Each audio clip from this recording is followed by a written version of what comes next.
All right, well, we got a problem with the replacement engine. So this J30A, the JDM that I got, the bracket that bolts on the front of the engine had a bolt broke off in it.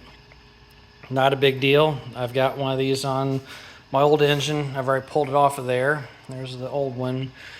So pull this bracket off to swap it out, and then we were gonna do new timing belt and water pump and everything.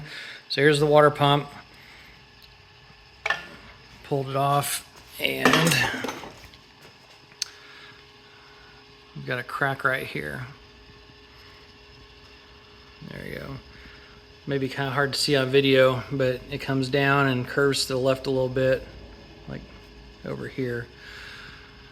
So this engine's going back to the seller. They said they're gonna give me a refund for it. I have to pay the return shipping, so I'm gonna return that.